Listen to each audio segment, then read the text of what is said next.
Buenas tardes, bienvenidos a la clase de Introducción al Estudio del Derecho. Nuestro tema del día de hoy es repetitivo, pero muy importante. Su nombre es Derecho y su evolución. Y ustedes van a recordar que vimos este tema cuando hablamos de la historia del derecho, pero es algo que nos exige el temario, así que vamos a verlo. ¿Cuál viene a ser la importancia del derecho en la sociedad? Bueno, pues que radica en la capacidad que tiene el derecho para mantener el orden. ¿En dónde? Pues en la sociedad, al igual de proteger los derechos y las libertades individuales y de resolver los conflictos. Sin la existencia de un sistema jurídico, pues sería muy difícil garantizar la convivencia pacífica y la justicia en cualquier comunidad, en cualquier sociedad.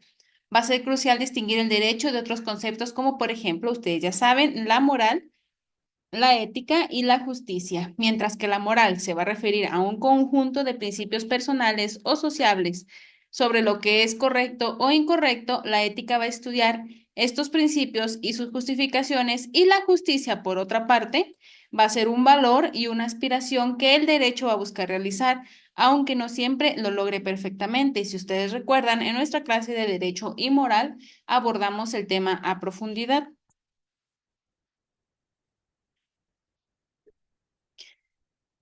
De nueva cuenta, vamos a ver lo que es la definición de derecho. Para estas alturas del curso ya deberían de ustedes tenerlo memorizado. El derecho es definido como el conjunto de normas y reglas que van a regular la conducta humana dentro de una sociedad y cuya observancia, es decir, cuya aplicación, puede ser impuesta de una manera coactiva por el Estado, y es donde nos aparece la coercibilidad.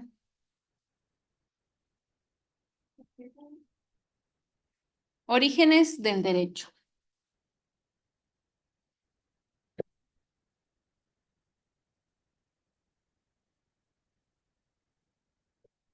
El origen del derecho se va a remontar a las primeras sociedades humanas. ¿Por qué? Desde que hay una sociedad se empezó a ver el atisbo de lo que era derecho, aunque en ese momento no haya sido entendido tal cual.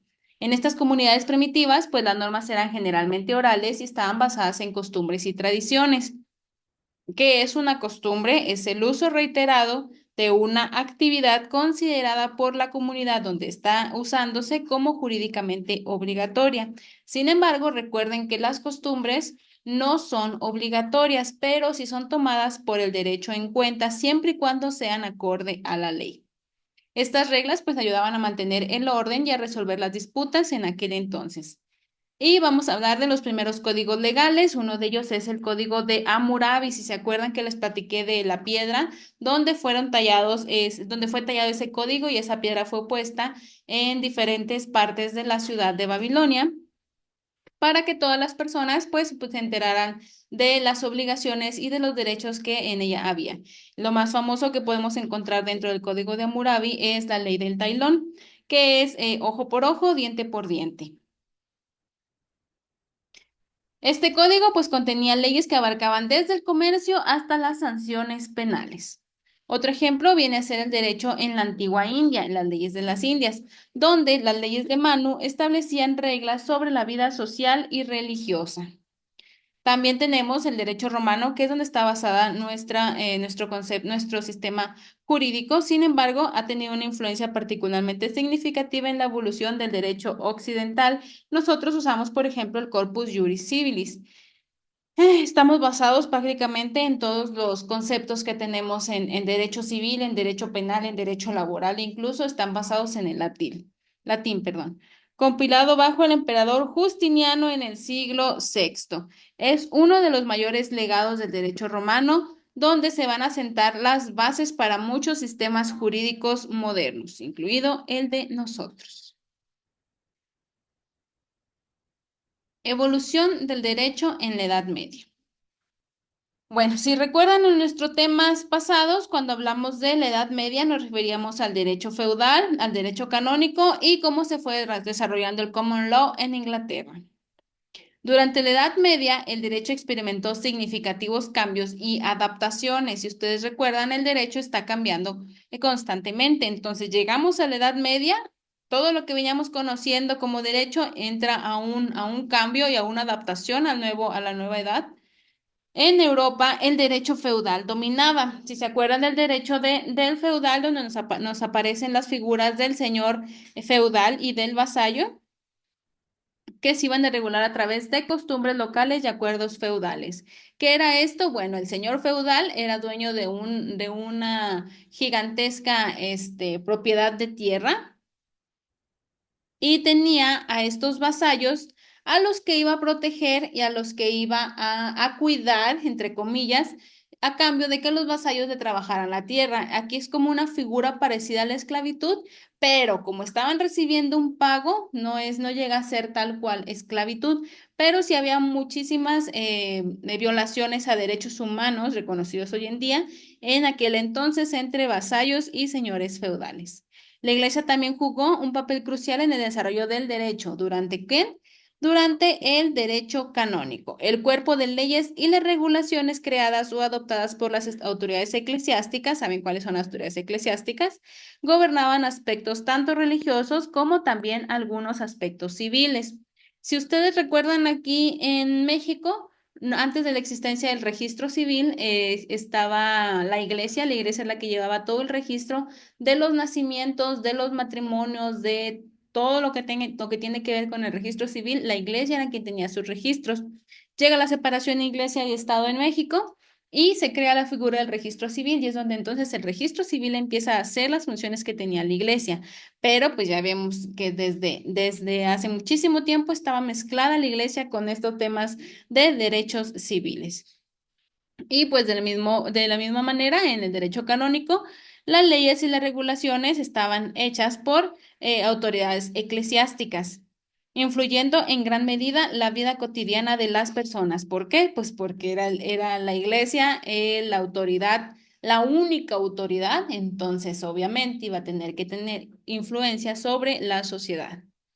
En Inglaterra comenzó a desarrollarse el sistema del derecho común, el famosísimo Common Law.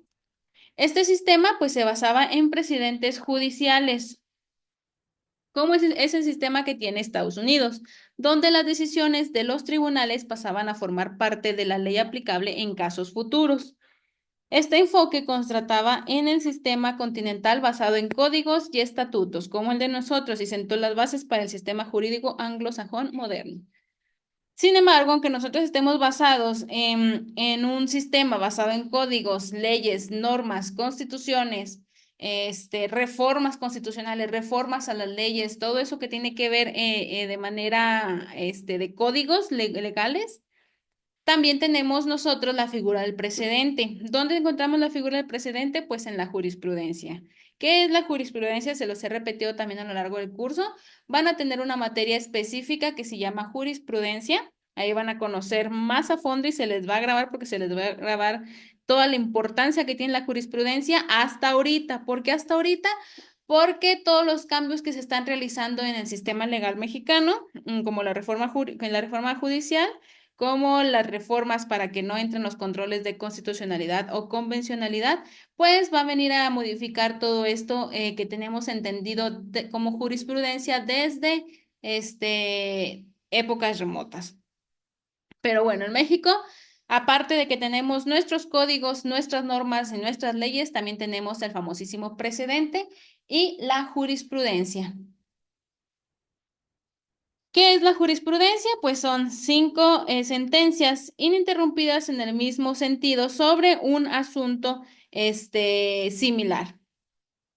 Al momento de resolverse cinco asuntos similares en el mismo sentido, sin que obre ninguna en contrario, vamos a encontrar una jurisprudencia. Esta jurisprudencia nos va a servir como un precedente, nos va a servir como la base, nos va a servir como ahí se me fue la palabra, no es premonición, pero como para saber cómo se va a resolver un caso si es similar al caso que se estudió en la jurisprudencia. ¿Por qué? Porque esta jurisprudencia va a ser aplicable, va a ser obligatoriamente jurídica vinculante para todos los tribunales inferiores a la Suprema Corte de Justicia de la Nación cuando sea esta quien elabore los precedentes o la jurisprudencia, o al tribunal colegiado de circuito, cuando sea el tribunal colegiado de circuito quien haga la jurisprudencia. ¿Quiénes pueden hacer jurisprudencia? Pues tribunal colegiado de circuito y Suprema Corte.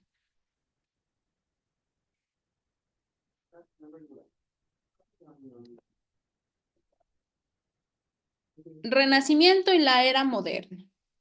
El Renacimiento marcó un renacimiento del estudio del derecho romano, especialmente en Italia, donde no hallaban ni qué hacer y andaban ahí pensando a ver cómo renacían filosóficamente y artísticamente. La escuela de Bolonia, fundada en el siglo XI, fue un centro clave para el estudio del Corpus Juris Civilis. Si ustedes recuerdan, el Corpus Juris Civilis era la base en el Imperio Justiniano, influyendo en la formación de juristas y en la enseñanza del derecho en toda Europa.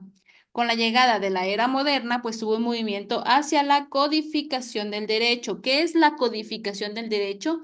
Es decir, que el derecho estuviera plasmado en códigos, simple y sencillamente. Codificación del derecho es hablar de códigos legales. Uno de los ejemplos más importantes es el Código Napoleónico de 1804, que sistematizó y simplificó el derecho francés.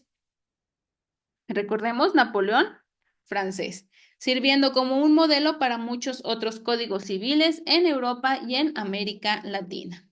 El desarrollo de los derechos humanos también es una característica destacada en la era del Renacimiento.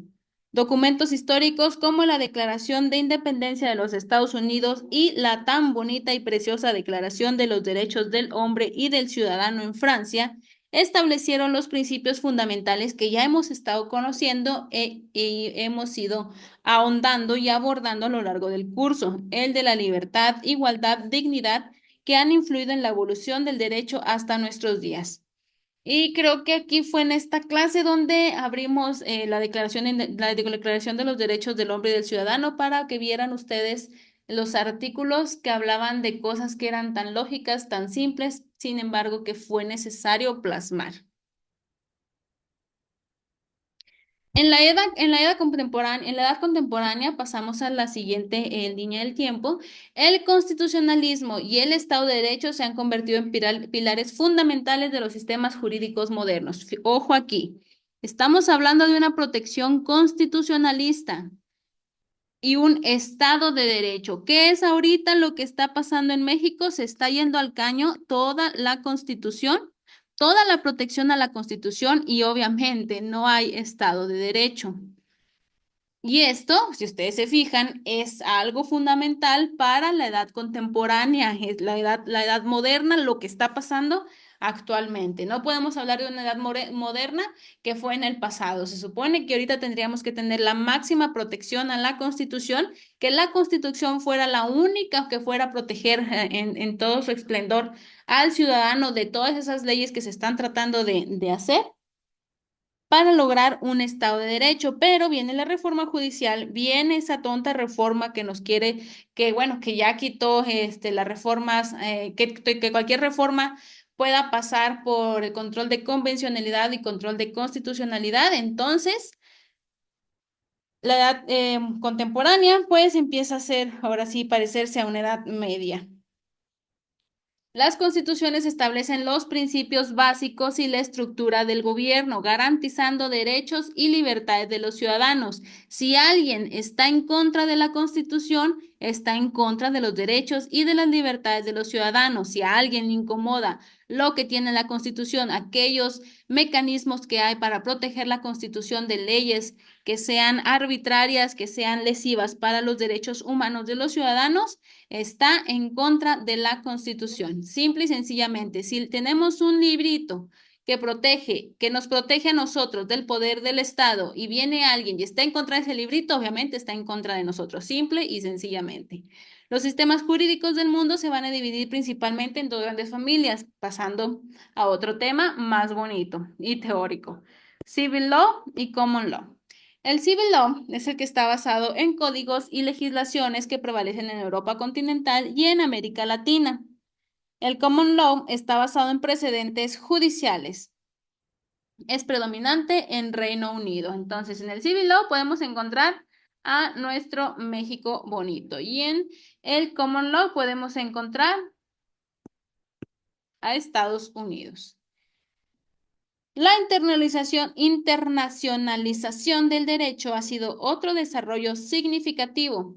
La creación de las Naciones Unidas y la proliferación de tratados internacionales han llevado a un mayor enfoque en la cooperación y el respeto de los derechos humanos a nivel global. Es lo que buscamos, protección de derechos humanos en la era de la protección de derechos humanos que inauguró Arturo Saldívar. ¿Qué está haciendo Arturo Saldívar ahorita? Ya se le botó la canica y quién sabe qué anda haciendo allá políticamente. Pero si algo hay que reconocerle es que inauguró y dio pie a la era de los derechos humanos dentro de la Suprema Corte, dentro de la Constitución. Que ahorita la esté pisoteando, pues es otra cosa totalmente distinta. Pero eso sí tendríamos que agradecérselo al viejo Arturo Saldívar. La Corte Internacional de Justicia y otros tribunales internacionales desempeñan un papel crucial en la resolución de disputas entre estados y en la promoción de la justicia internacional, pero hemos visto con ejemplos como la guerra ante Ucrania de Rusia, masacrando Ucrania, de Israel, masacrando la franja, masacrando a todos los islamistas que la Corte Internacional de Justicia y sus tribunales internacionales lo menos que hacen es impartir justicia. También ya lo vimos aquí en América Latina con Venezuela y toda la vulneración de derechos humanos de Ecuador y toda la vulneración de derechos humanos de El Salvador y toda la vulneración de derechos humanos como le vale un reverendo cacahuate lo que está pasando y entonces todo lo que hace es puro papeleo y nunca impartir justicia. Ah, pero teóricamente es muy bonito.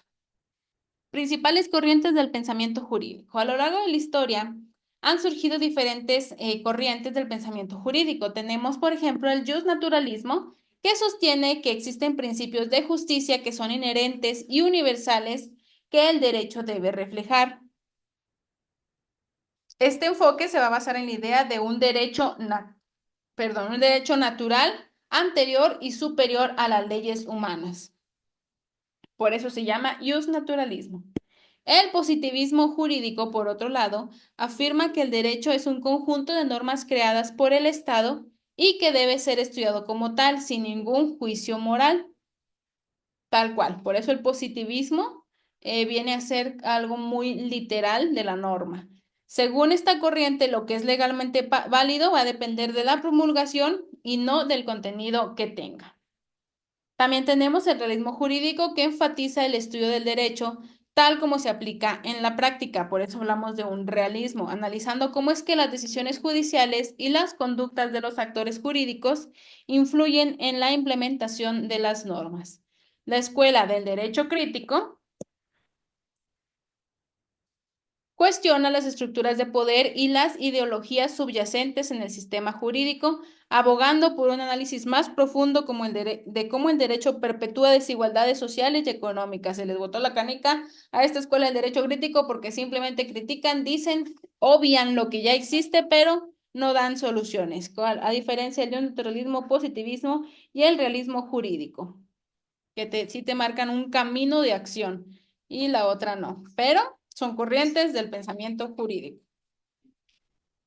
Desafíos contemporáneos del derecho. Bueno, este también ya lo habíamos visto, pero vamos a verlo de nuevo un poquito más rápido. El derecho enfrenta numerosos desafíos, como ustedes saben, en el mundo contemporáneo.